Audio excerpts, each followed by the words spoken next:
सोचो, आप एक ऐसी लग्जरी ट्रेन में सफर कर रहे हैं जो आधी रात को एक भयानक बर्फीले तूफान में फंस चुकी है। बाहर -डिग्री टेम्परेचर और मौत जैसा सन्नाटा।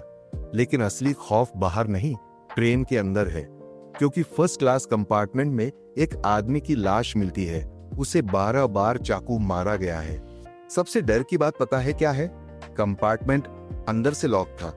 बाहर बर्फ पर किसी के कदमों के निशान नहीं है। खूनी बाहर से नहीं आया।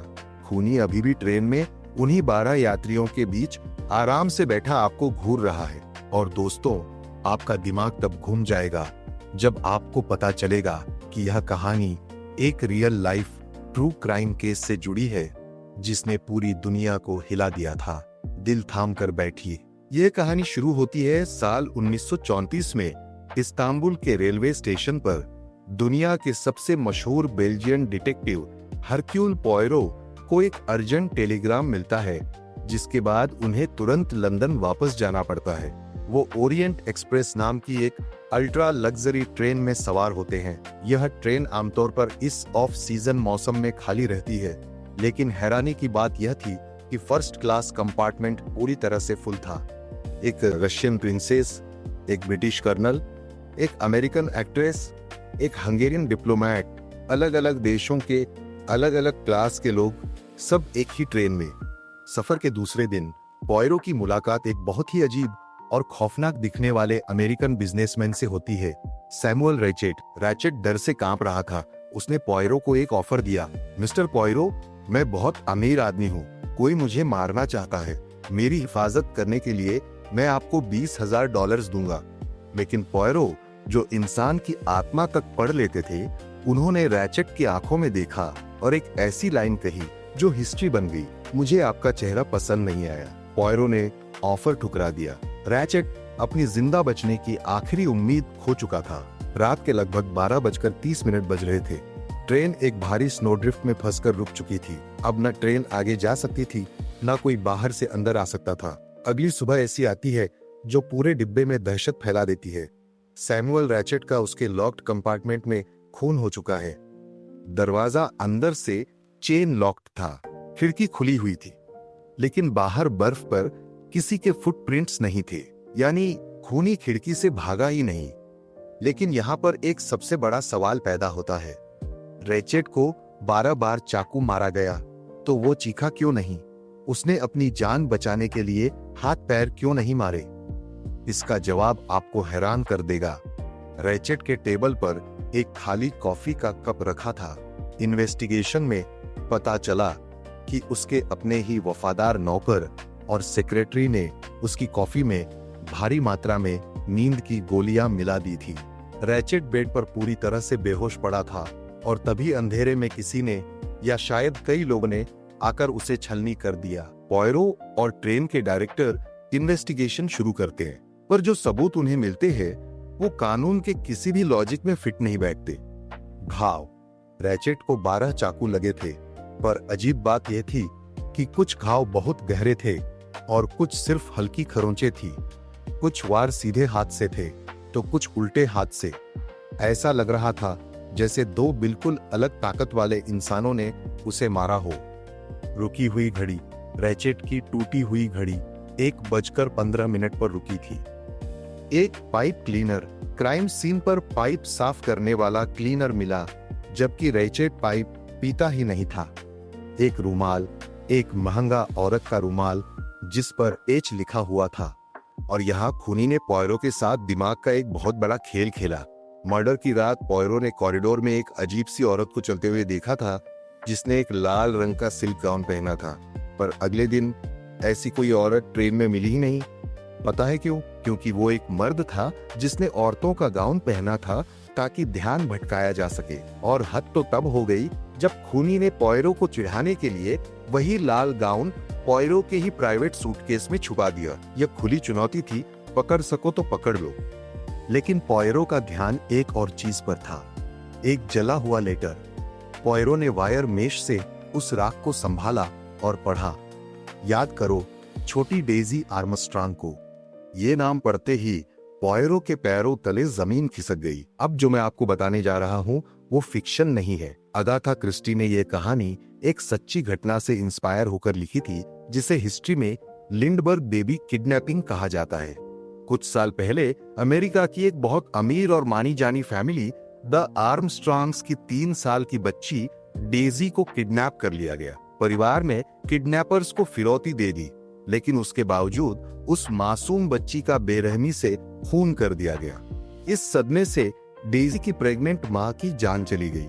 दुख में डूबे पिता ने खुद को गोली मार ली और सबसे दर्दनाक बात, पुलिस ने एक मासूम मेड पर शक किया, जिसने पब्लिक ह्यूमिलिएशन के डर से खिड़की से कूदकर जान दे दी। एक बच्ची की किडनैपिंग ने 4 लोगों की बलि ले ली, लेकिन वो शैतान किडनैपर जो कानून से बच निकला था, उसका असली नाम था कैसिडी।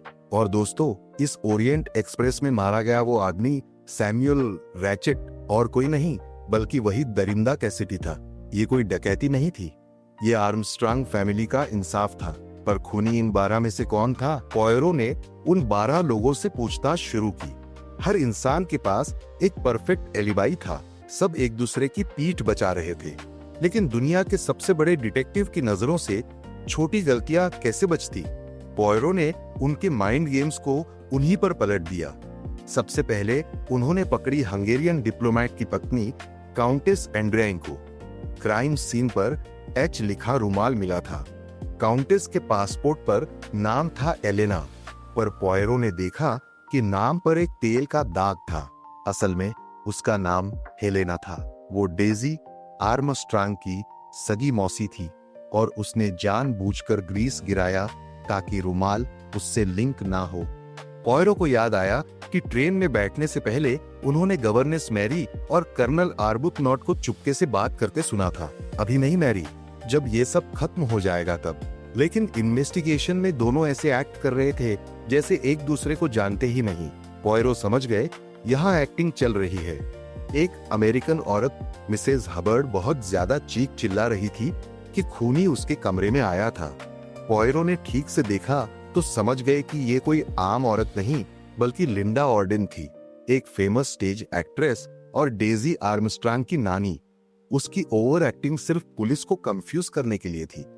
रैचेट का नौकर बहुत रिजिड और डिसिप्लिन तरीके से बैठा था। पॉयरो जानते थे कि यह पोस्चर एक आम नौकर का नहीं हो सकता। उसने पास्ट में जरूर आर्मी में सर्व किया था, ठीक कर्नल आर्मस्ट्रांग डेजी के पिता के अंडर। यानी टूटी हुई घड़ी, पाइप क्लीनर, ये सब सिर्फ नकली सबूत थे। पॉयरो सभी को डाइनिंग कार में बुलाते हैं और एक ऐसी सच्चाई रखते हैं जिसके बाद सन्नाटा छा जाता है। एक रशियन प्रिंसेस, एक ब्रिटिश मिलिट्री ऑफिसर, एक स्वीडिश नर्स, एक इटालियन ड्राइवर। इन अलग अलग क्लास और देशों के लोगों का ऑफ सीजन में एक ही डिब्बे में होना मैथमेटिकली इम्पॉसिबल है, सिवाय एक कंडीशन के। अमेरिका में किसी भी मुजरिम को सजा सुनाने के लिए एक जूरी बैठती है जिसमें ठीक 12 लोग होते हैं। यह ट्रेन का डिब्बा एक रैंडम सफर नहीं था, यह एक जूरी थी। इस ट्रेन कंपार्टमेंट में बैठा हर एक शख्स आर्मस्ट्रांग फैमिली से जुड़ा हुआ था। प्रिंसेस ड्रैगोमिरोफ डेजी की गॉडमदर थी। हेक्टर मैकक्वीन डेजी की मां का आशिक था। मेरी डेजी की टीचर थी।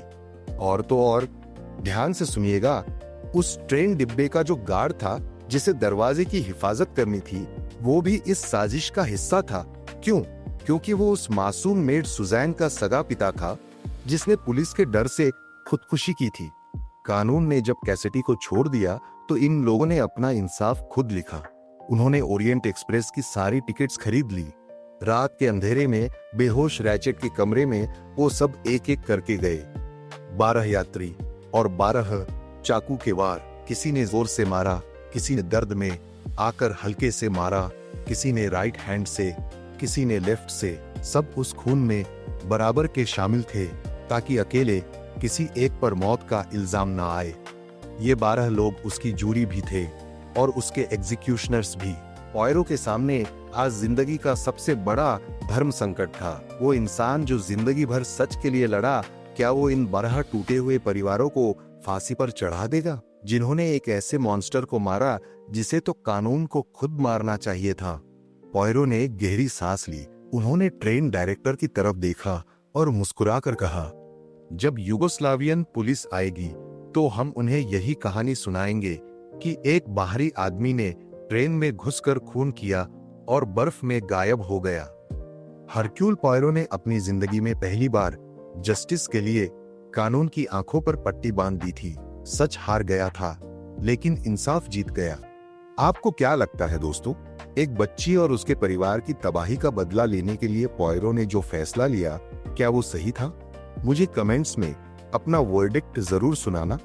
अगर ये हाई लेवल डिटेक्टिव एनालिसिस आपको पसंद आई और आप ऐसे ही mind bending long form mysteries और देखना चाहते हैं तो डिटेक्टिव डायरीज हिंदी को अभी सब्सक्राइब करें और इस वीडियो को लाइक करके अपना सपोर्ट दिखाएं। मिलते हैं अगले सस्पेंस में।